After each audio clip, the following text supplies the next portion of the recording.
Welcome to the Ballscreen Offense Clinic. My name is Gibson Pyper. I am a varsity basketball coach at Cary Academy. I'm the assistant basketball coach there. I run the offense and skill development. I'm also the creator and owner of the basketballplaybook.com, as well as Half Court Hoops on Twitter and YouTube, where I do NBA breakdowns, college breakdowns, basically anything basketball involved. I do a lot of X's and O's. In this ball screen offense clinic, we're going to look at the basic ball screen reads from a skill standpoint for point guards, for bigs, as a individual player, as well as a whole, looking at the 5-on-5, how to read the whole defense. I think ball screen is a five-man unit on offense and defense. I think you have to read it and all that. We're going to look at how you can run it with any personnel, 3 out, 2 in, 4 out, 1 in, 5 out. I coach at the high school level, so I have some insights on how the ball screen is way more effective at the high school level than it is at the college level in the NBA.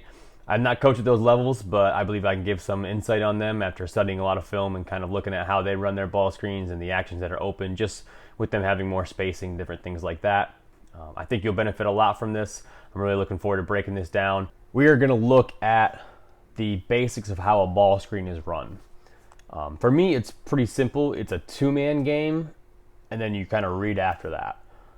So here in this scenario, we're going to look at some Villanova and Kansas ball screen action. And we're going to look at just some of the reads that we're going to see in a normal college basketball game.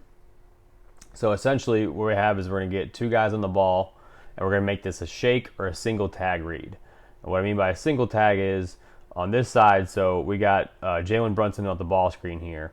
He's going to attack the 2 side. So right now he's going to where the 2 defenders are. That's what side he's dribbling towards. So this is what I call the 2 side. After you read the 2 side, it's super easy. All you got to make is one read, and what's the tag guy doing on the single side, right? Single tag, okay? So here we're going to get a single tag, right? So if we get a single tag, it's pretty obvious that you just kick. If you have a player who's actually going to tag, you're going to read that, and then you're going to kick to where his man was. So same thing here. We're going to come off attacking the 2 side. So we got 2 on the ball, quick evade, right? We got the tag man. So we got the big recovering. We got a tag man. All you do is kick to where the tag man is, and you get an open 3. So in this scenario, we're going to attack the 1 side, or there's 1 player in the strong side over here, 2 players over here we got to read. So all we basically read is what these 2 guys are doing. So we see the first guy, or the nail defender here, staying with his man. The low man is staying home. So low man stays home, find the guy open in the corner for a shot. Now we'll look at some more examples of that shake or single tag kick from Kansas in their 4-game ball screen motion. You're going to see come off a ball screen here, tag the roll man, so we kick where the tag came from. And we'll look at this again in slow-mo. We're going to see coming off the ball screen here. Now we're going to get 2 on the ball. We're going to get a single tag here. So once we get that single tag and we know that guy's in there tagging, we know we're going to have an open shooter from 3. Here we're going to look at that same action. We're going to, this time we're attacking the 1 side. We attack the 1 side, find out where the help's coming from.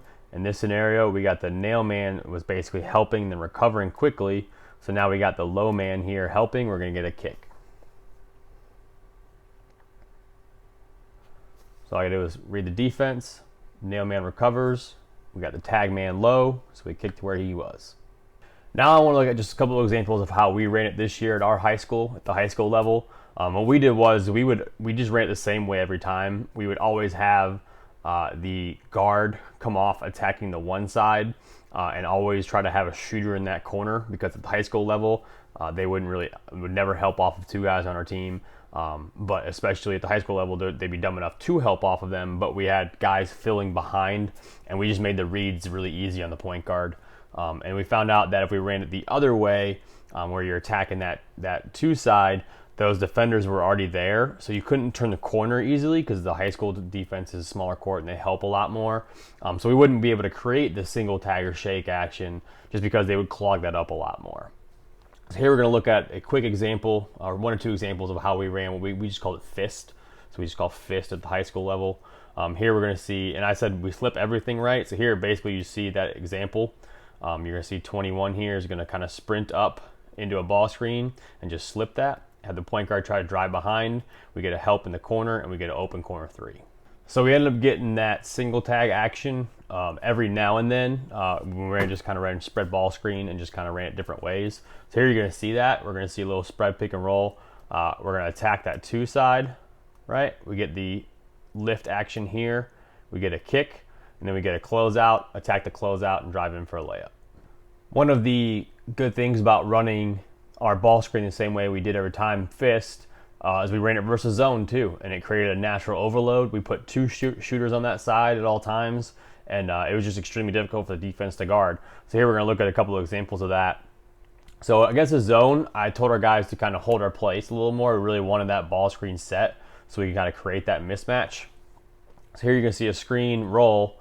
Now we're going to have a player on the wing lift up and then a player in the corner already ready. And now we're basically playing 2-on-1. So here you're going to see an extra pass for an open corner. So here we get the same action again. We get a ball screen. We're going to get set up. Extra pass, corner 3. So here we got another example of our fist versus zone. We always want to sit on the inside. Now we got 2-on-1. Read what the defense gives you, open shot. The first read that we're going to look at, and we're going to start with the pick and roll ball handlers, their reads, and we're going to look at turning the corner. Now I've seen some other breakdowns, some people teach a reject first. I don't teach a reject first. At the high school level, it tends to get clogged up a little more. The reject isn't always there. You get it every now and then for sure, but more so when you set a side empty ball screen, and that's not always effective at the high school level depending on what offense you run. We don't run a lot of that. We run more spread pick and roll. So we teach turn the corner first.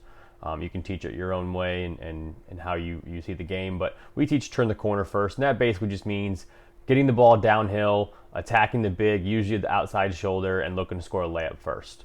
So we're going to get in some film here and just kind of look at some examples of turn the corner. So here first we got Manu Ginobili.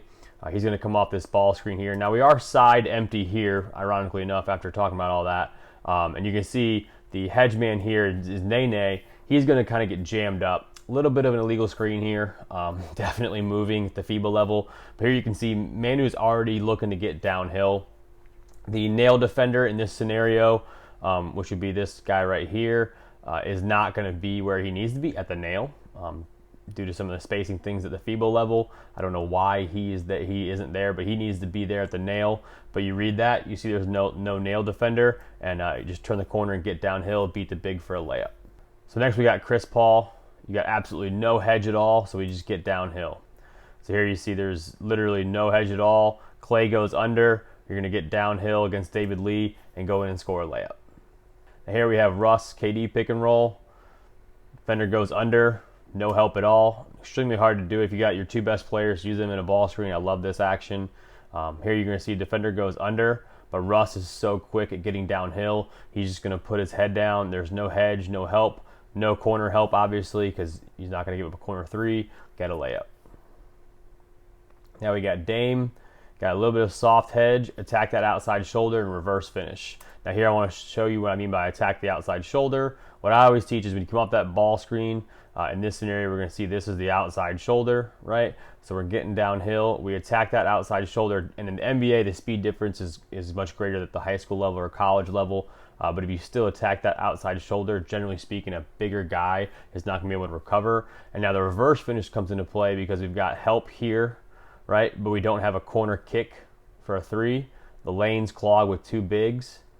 And all you see is help here. So really the only option and the best option is to have this reverse finish on the opposite side, using the rim as an extra defender, or extra screener, excuse me, and basically being able to finish that reverse there. The next read that you can teach it and you can show it at the high school level. I've seen NBA guys do it. I haven't really seen it at the college level. Is an early split. So the next read would be a split. So the next one is an early split. Looking to be able to split that screen beforehand. This is where if a team is really aggressive and hedging against the pick and roll, and your defender stays engaged with you or leaves a little bit of a gap open in between the screen, and you can kind of beat the defense before the screen is set. It's what I call an early split. So here we're going to see a little bit of a gap right? So we got a ball screen. We've got Dwight who's going to hedge here for some reason. They aren't dropping him in this possession. Dame is going to see a little bit of an opening here, make a quick, I think, between the legs move, right? And attack that early split and get through. I have not seen anybody at the high school level that's able to do this. Just the spacing, we just have never done it. But I think this is a good, if you have a guy who you can maybe set up a play where you can run this. This would be the next read, the early split before the split. The next logical read would then be a split. This is actually extremely effective at the high school level because you have teams who are actually pretty aggressive against the ball screen. In college and the NBA, you can do this a lot. If you have a team that really likes to bring their bigs out and hard hedge, like Virginia in their pack line defense, if you have teams that like to do that, you can split the screen against that. And as long as they don't go under on the hedge, it's a little bit harder to split because your guys are going under. We'll look at some examples of that. First, we got Dame, who's going to show us how to split and then attack the defense. So here we got late hedge, split, get downhill, and finish. So another example. What I always say is attack the outside shoulder again, right? And then go back inside, right? So we attack outside shoulder, kind of show that, and then attack back inside. And the key here is the guard kind of has to trail. When you have someone who can shoot like Dame and like Steph, the guard has to trail guarding you. The big has to jump out wide enough, leaving that gap. Then we want to get a throw through and then kind of read the defense from there, see who's helping. In this scenario, in most NBA scenarios, when you split, if it's not a layup, it's going to be like a pocket J where you hit this jumper right here in the middle of this pocket. This to me is one of the better examples that we use for our kids, showing them how we split a ball screen, how you attack the outside shoulder or the outside angle first. This is from Kemba. We're going to set a high ball screen here. He's going to kind of like lull his defender to sleep, almost like a hezzy, attack that outside shoulder, and then cross back over inside and split through the defense and go in and attack. Then after that, it's just kind of reading the second and the third layer of the defense. Another example of attacking, split, pull up. Terrible shot.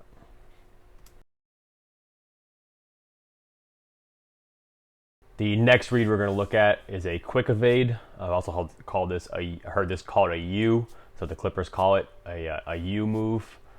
Basically, you're going to U out against a hard hedge and protect the ball and then turn the corner. So here we're going to see Harden get into that. What you're going to see is the defender jumps out, right? We protect the ball, right? Evade, protect the ball, and then turn and get downhill. Obviously, in this one, we got another screen after it, nice little pull up. But here you're going to see LeBron do it. So we've got defender helps out, right? We evade, and then turn the corner.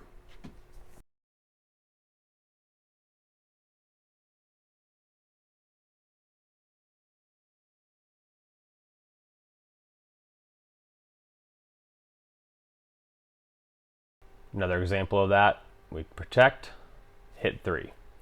So I like to show this. I'm going to show some Chris Paul examples of this. But basically, guard comes out, right? You protect behind, throw it out, catch and shoot a three.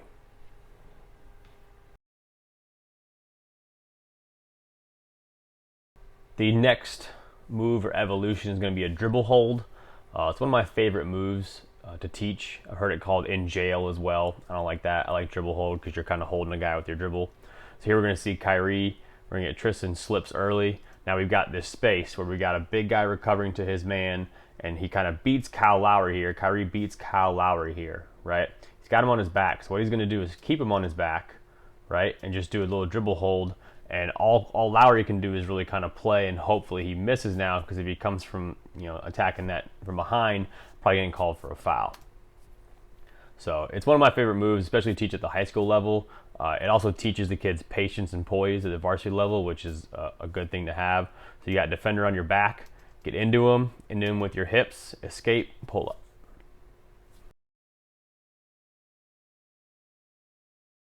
The next one we're going to look at is stop behind. It's pretty simple. Defender goes under, you stop behind and hit a three. This is good for guys who can't really shoot the three that well. but want to make the defense pay every now and then. If you can get your guy catching going under, right, you want to stop behind and hit a three.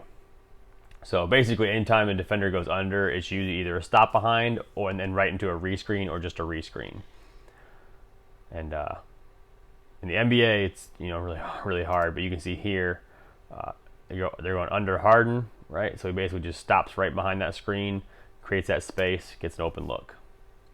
Don't know why you're going under on Harden, but there's some examples of that happening. Even Steph, stop behind three. That's pitiful.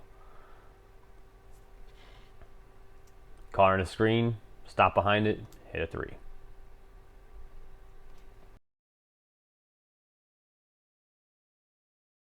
After we've taught those basic moves, that's when I go to a reject. I think after you kind of explore your options and going off the screen, then you can set them up to a reject. We have some side ball screen sets, but here in this situation, you can see we got kind of like a side empty ball screen, guard on guard. And the big thing to notice is how empty this side of the floor is.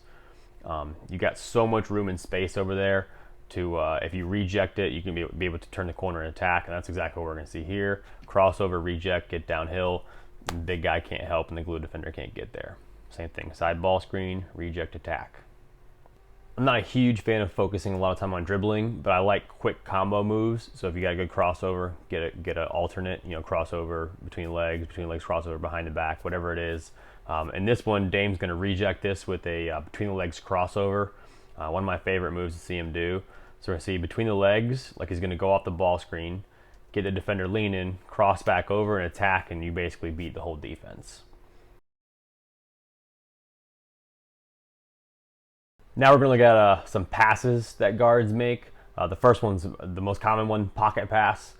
We teach this to our guys. It's extremely simple to execute. If you just teach them when to throw it, if teams kind of drop or sag off, it's a great thing to have. So here we see Chris Paul come off the ball screen.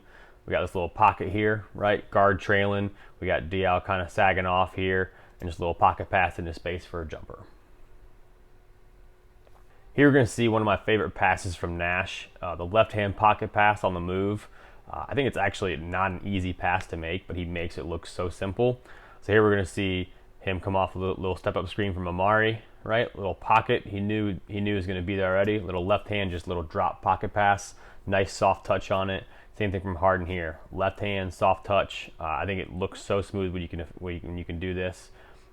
You've got basically two guys on the ball.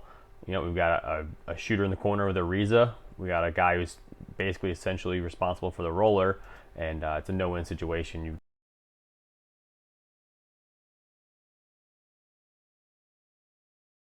Now we're going to look at a big slipping the ball screen. The big key for me on slipping any ball screen is just basically planting hard on the outside foot and kind of sprinting to the rim, making sure you don't touch a defender and get going right into the rim. Anthony Davis is great at this. All you do is watch him kind of plant here, hard on the outside foot, slip, open up to the ball, and he's open. He's great at all those roles, at opening up after a slip or just kind of sprinting against ice.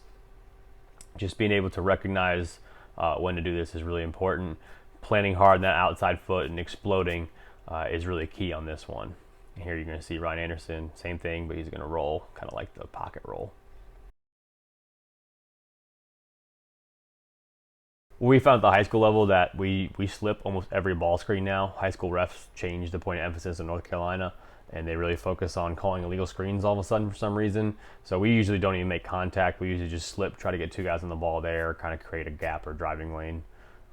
And that's what we do most of the time now. So slips are pretty common for us. More often than not, we pop, though, because we're 5 shooters basically at all times, or 5 threats to shoot at all times, and try to force the defense to play through that. The next we're going to look at here is a pick and pop. This is a pretty common action if you have a stretch man in the NBA or in high school. We run this a lot, pick and pop action. You're going to see Kevin Love set a ball screen here, pick and pop into space, and a nice little bounce pass through the pocket there from LeBron. And then we're going to see the same thing again, except with the guard. You got LeBron's going to come off of it, hit the pop man. Again, we got 2 on the ball, which is key. And watch Deli change the angle of his screen, right? So he comes up here like he's going to set a ball screen on the left-hand side. Defender jumps to it. He's going to turn and switch the angle real quick. and in high school they would definitely call that an illegal screen, but I like that and make them call it. Right, we get a pick and pop, so we got 2 guys on the ball, pick and pop, no help, 3 ball.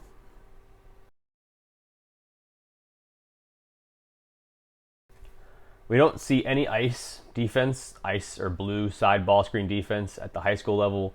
You do see it in college some, and you see it at the NBA a lot. And it's something that I think is important just to know the read off of it. I got the term big above, I think from Buzz Williams at Virginia Tech or clinic I saw, and he just called it big above. Essentially, if you got a team who's going to ice the ball screen here, so you can see Argentina's icing this ball screen, the big is just going to basically rise above and stay above, big above, turn and catch and shoot a 3, or turn, swing into a pin down, whatever you're going to do above it, right? So we got ice, we attack. Now we got the big above here. If you can create cutting action off of this, now you got basically no help because you're playing 4-on-3, or you got an open 3-point shot. Now we're going to look at some scoring opportunities against ice ball screen defense. The first one is if the guard can kind of turn that corner and get downhill attacking the big in ice, then we'll look to do that because then you can get a one-on-one situation against a guard versus a big. So here we're going to see Charlotte's going to ice that, get downhill and try to attack that big and finish in transition. Anytime you get this situation, you can attack that big. You want to try to do so, or maybe even hit that little pocket pull up in that space, depending on what the team's giving you. But here you're going to see a little attack off the in and out. I really like that move against ice. You go in and out, so you attack, get the big move in one way, then go the other way and finish. I like that action against ice.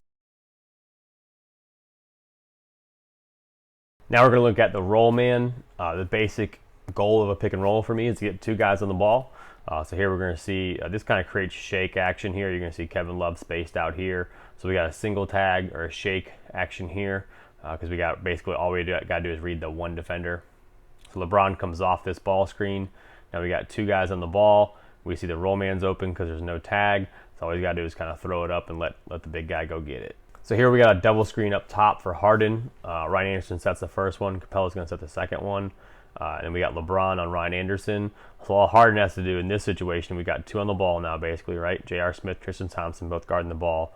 All he's got to do is read what LeBron's going to do. And as soon as he sees the opening, he should throw a little pocket pass because now we can lead this big into space. In this case, it's Capella. Lead him into space, and there's no help, and it should dunk. Now we're going to look at the roll man versus ice. So ice side ball screen defense here from the Jazz. Hayward jumps up above. And we're going to see the big stay below, creating the ice pick and roll defense. Steven Adams here is just going to kind of touch Gordon Hayward. See a little touch, kind of just make a little bit of contact, and then stay in this little pocket, right? Maybe you could take a step back. Maybe Russ could attack outside a little more. But that's what ice does. It kind of shrinks the floor on that. So if you can attack there, right, nice little pocket pass inside and let the big finish, that would be like the ice roll. So you see ice again, right, stay in a little pocket. Now we got Adams here, 2 on the ball, and we got the Suns who have 4 guys in the paint now. Basically, isn't very good ball screen defense, but we got the ice man on the roll. He scores. So if you have an athletic big that you play with, you can throw lob passes. We don't have one at the high school level, haven't had one. But when you come off the ball screen, all you gotta do is recognize if there's a tag on them. So in this case, in this scenario, most NBA teams are gonna tag with the low man and spread pick and roll. In this case, he's way too far away and Russ is getting downhill way too fast. And so all you're gonna see is just a quick kind of throw it up to the front of the rim and let the big guy go be an athlete and go get it. If you got a guy like that, you can rep this in practice, but the same thing here. All we're gonna do is Russ is basically shooting a floater and just kind of throwing it up towards the front of the rim, and then the big guy go get it and be an athlete. And this works even if he is going to get tagged, as long as he doesn't get hurt. You don't want it to be too egregious, but if he's getting closely tagged or anything from this low man, all you do is just kind of throw it to the front of the rim through a floater and let the guy go get it. One of the things that I think the NBA guys do better than any other basketball players is read the second level of defense in anything, but especially in the pick and roll. So here we're going to see a high pick and roll. We're going to get kind of a baseline exit screen on this side. So all we're really doing here is reading what Gordon Hayward's going to do. and he's basically ignoring Robertson, which happens a lot. Russ notices that, and he's going to throw a backdoor lob pass to Robertson. In this scenario, LeBron's going to come off the pick and roll from Channing Frye. He's going to quick evade, right? Avoid the defender, quick evade, or get downhill. Sees his stunts coming here. Tristan Thompson's engaged down low. He's going to drive, so all he's got to do now is realize that this guy's going to go up with him. He's just got to dish it off, and that's all he has to do, right? The nail defender or the glue defender at the rim helps. You just dish it off to the big guy for a dunk. The next evolution after you get downhill is to see where the tag is coming from. So we're talking about real quick just about how I teach the tag reads and everything like that. So in different scenarios, you can kind of attack to the one side or the two side. So if it's the one side, you're basically attacking with the player with one side on it, which would be like a single tag, like the double tag. If you attack to the two side, that means it's a single tag, and you read the shake action. So in this scenario, we're going to attack the one side. And what I mean by attack the one side is there's one defender on this side, two defenders on this side. So right now, Russ is attacking the one side because there's only one guy filled in the strong side corner. So we're going to attack the one guy, which means we read these two help defenders. So the first read is the nail defender, right? Monte Ellis in this scenario is the nail defender. So if the nail defender is going to tag, then we're going to kick it to his man, right? So we get a tag inside on the roller. Now we got to open three. Now the second option is if the low man tags, which most NBA teams now are doing a low man tag, and they might X out the defenders on the wing. It just depends on who's playing, but with all the switching now, it's kind of gone out the window at times in the playoffs. But here you're going to see Russ is going to get downhill, and Russ notices immediately that this low defender here, I think this is Zebo, guarding a shooter in the corner. Russ notices it immediately and is going to fire it right across into a shooting pocket and get an open three. Here we have a Kyrie LeBron pick and roll, and we're going to show basically stay attached, right? We're going to get a rescreen. So LeBron's going to take out two guys here. Very much an illegal screen in this scenario, yes. Kyrie's going to get downhill. Okay, now what we have here is we got the glue defender, or the guy defending the big at the rim, is going to help. We got Brogdon, who's going to help the helper, right? So all Kyrie does is read that. So we got glue guys here, right? Can I pass to his guy? No. Next progression, guard in the corner, right? So if you got to help the helper situation, now we've got to open corner three because that guy's had to help the helper. In this scenario, we got Harden going downhill. He's going to come off the screen, attack the outside shoulder of Gortat, split the screen, right? And now we split the screen, we basically beat two guys. So we're in good shape right here. And all you got to do is realize who the next defenders are to help, since he attacked the one side, right? Player at the strong side corner filled. All you got to do is see who's helping next and then find that player. So here you're going to see the low man is going to help, right? Low man helps. We got a wide open shooter, Eric Gordon, in the corner for a wide open three. Now we're going to get into some more creative moves, or moves that I teach our kids at the high school level. First move we're going to look at is what I call a Nash move. Nash was so good at basically circling under the basket and exploring, continuing your dribble throughout. So here we're going to see LeBron kind of do that. He's going to come off the ball screen towards the baseline, keep coming, attacking, and then finish with a layup. Same thing. Kyrie's going to come off the screen, attack baseline, nothing there, explore, finish.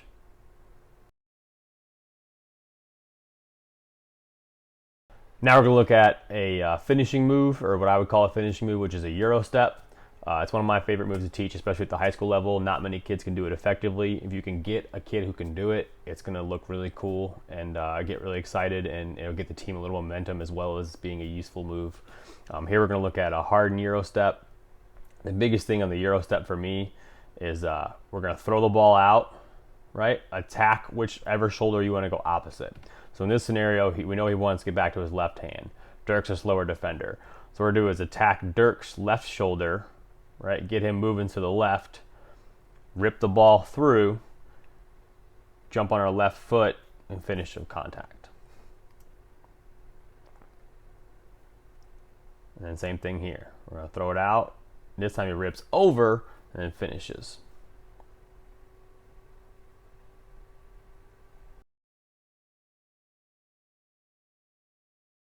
Next move we're going to look at is a simple crossover, and the same principle applies. We're going to attack one shoulder and go the opposite way, or attack one ankle and go the opposite way. So here we're going to see Kyrie come off the ball screen. The big is going to drop. Kyrie's going to throw it off to the right, get the big move into his left, come back to the other way, and finish with a layup.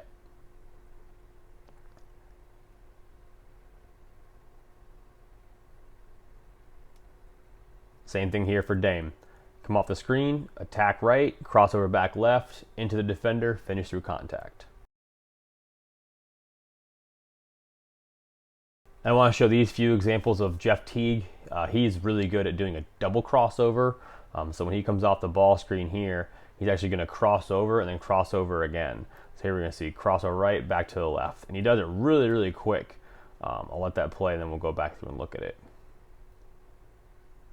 If usually a big can handle one crossover, two crossovers is really difficult. So he's going to come off the screen, crossover right, right back left. So it's almost like a throw out and throw crossover real quick. So it's like a real quick second crossover. Extremely effective, especially if you got a slower guy defending you. Next move we're going to look at is behind the back. I'm not a huge fan of this at the high school level, just because kids change speed laterally a little bit slower at the high school level. If you get some really fast kids or a kid who can kind of move quickly off of this or knows how to use it and change his speed, I would like it a little more. But for some of the kids we have right now, I'm not a huge fan of this. But I think it's very useful. So here we got the defense moving one way, behind the back the other way, then we cross over downhill and finish a layup. The one way I really do like a behind the back is like a stop and pop behind the back. So here we're going to see Kyrie come off a ball screen to the right, attack the big downhill, and he's behind the back. In this case, I think that's actually between the legs. Yeah, slow down between the legs, but it's still stop and pop, pull up. I really do like that move for guards at the high school level, if you can make that move work. Here's another example of that, where he's going to come off a screen, go behind the back, stop and pop, pull up. My favorite move to teach at the high school level, and I think it's underutilized at all levels, is the hezi. And when I say underutilized, I mean correctly. So a lot of kids will go 10 to like 9 to 8 to 10. Like changing the speeds isn't that big of a speed difference, so you don't really create any separation. The biggest thing that we can learn from the NBA game and those guys is how they just kind of control their speed. So here we're going to see LeBron come off a screen. We're going to get a pick and pop scenario, right? So we got LeBron who could hit the pop man, right, or go to the rim. What he's going to do is just kind of hold right here, right? Let the defender kind of make that mistake, a little bit of miscommunication, then he goes in for a dunk. I always tell my players, this is the one move that I'll let them stand straight up on. Most moves, we stay low or stay at an even athletics, be a player stance. And this is the one move I'll let them stand up on, because here, Dame's going to rise up, get his defender to stand straight up, and as soon as the defender stands straight up, he just blows right by him. So this is the one move that I will allow them to kind of stand straight up, get the defender to relax a little bit, and then explode straight down, and you'll be able to score. So now we're going to look at the snake action out of a ball screen that a guard's going to run. The guard is going to come off the ball screen. The big usually drops. What they're going to do is you'll see in this Chris Paul clip, he's going to snake to the right or the left, keep moving and probing the defense, and then hit a shot. So basically, as you come off that ball screen, you're going to snake back inside to the left or the right, and really forces that guard to make a decision and recover, and it allows you to basically get an open shot or get switched onto a big and allow yourself advantageous situation to score. So here we're going to see McCollum come off the screen. He's going to snake back inside, right, and ends up getting an open pull-up out of it, because that guard's got to now fight through traffic and recover back, and you just can't recover back to that. One that I'm not a huge fan of, but I understand the merits, is the spin move. And you can see Tony Parker here going to run it. He was one of the best at the spin move. In the right situation, it is applicable and useful. I don't teach it to our guys too much, though, and focus on it too much, just because I feel like they get out of control. But here's a great example of when to spin, where if you know you got this little pocket back inside and you can spin and take advantage of it, spin back inside and hit a layup. I just don't teach it too much at the high school level. The next move we're going to look at is a floater. The floater is very good in basketball if you are going against bigger guys and you need a way to score in the mid-range with still getting close to the basket. I think it's a good move that you can use if you, like we do Mori ball, which basically is layups, threes, free throws, really focus on those shots. We allow some kids to shoot mid-range at the high school level, but for the most part, we found the same success that NBA teams do as far as points per shot was better for us to kind of avoid the mid-range. So I think the floater is almost a happy medium where you can get to the rim or to the paint and then hit a floater. Here we're going to see LeBron come off this screen. He's actually going to get his defender in a dribble hold, right? So we got dribble hold going on, and then he's going to hit a little floater over the top. Here's another good example of the floater. We got Harden getting downhill with his defender in a drop position. Basically, he can do whatever he wants here. What we're going to see is he knows he's going to continue to drop, so we just get this little running floater from about 15 feet. And then same thing. We're going to see Harden get downhill, a little bit of drop coverage, so we get a little floater from 15 feet. We are going to look at the basics of how a ball screen is run. For me, it's pretty simple. It's a two-man game, and then you kind of read after that. So here in this scenario, we're going to look at some Villanova and Kansas ball screen action. And we're going to look at just some of the reads that we're going to see in a normal college basketball game. So essentially what we have is we're going to get two guys on the ball, and we're going to make this a shake or a single tag read. And what I mean by a single tag is on this side, so we got Jalen Brunson on the ball screen here. He's going to attack the two side. So right now he's going to where the two defenders are. That's what side he's dribbling towards. So this is what I call the two side. After you read the two side, it's super easy. All you got to make is one read, and what's the tag guy doing on the single side, right? Single tag, okay? So here we're going to see, we're going to get a single tag, right? So if we get a single tag, it's pretty obvious that you just kick. If you have a player who's actually going to tag, you're going to read that, and then you're going to kick to where his man was. So same thing here. We're going to come off attacking the two side. So we got two on the ball, quick evade, right? We got the tag man. So we got the big recovering. We got a tag man. All you do is kick to where the tag man is, and you get an open three. So in this scenario, we're going to attack the one side, or there's one player in the strong side over here, two players over here we got to read. So all we basically read is what these two guys are doing. So we see the first guy, or the nail defender here, staying with his man. The low man is staying home. So low man stays home, find the guy open in the corner for a shot. Now we're looking at some more examples of that shake or single tag kick from Kansas in their 4-game ball screen motion. You're going to see come off a ball screen here, tag the roll man, so we kick where the tag came from. And we'll look at this again in slow-mo. We're going to see coming off the ball screen here. Now we're going to get two on the ball. We're going to get a single tag here. So once we get that single tag and we know that guy's in there tagging, we know we're going to have an open shooter from three. Here we're going to look at that same action. We're going to, this time we're attacking the one side. We attack the one side, find out where the help's coming from. In this scenario, we got the nail man was basically helping, then recovering quickly. So now we got the low man here helping. We're going to get a kick. So all I got to do is read the defense. Nail man recovers. We got the tag man low, so we kick to where he was. Now I want to look at just a couple of examples of how we ran it this year at our high school, at the high school level. What we did was we just ran it the same way every time. We would always have the guard come off attacking the one side and always try to have a shooter in that corner, because at the high school level, they would never help off of two guys on our team. But especially at the high school level, they'd be dumb enough to help off of them, but we had guys filling behind, and we just made the reads really easy on the point guard. And we found out that if we ran it the other way, where you're attacking that two side, those defenders were already there, so you couldn't turn the corner easily because the high school defense is a smaller court and they help a lot more. So we wouldn't be able to create the single tag or shake action just because they would clog that up a lot more. So here we're going to look at a quick example, or one or two examples of how we ran. We just called it fist. So we just call fist at the high school level. Here we're going to see, and I said we flip everything right. So here basically you see that example. You're going to see 21 here is going to kind of sprint up into a ball screen and just slip that. Have the point guard try to drive behind. We get a help in the corner, and we get an open corner three. So we ended up getting that single tag action every now and then. We just kind of ran spread ball screen and just kind of ran it different ways. So here you're going to see that. We're going to see a little spread pick and roll. We're going to attack that 2 side, right? We get the lift action here.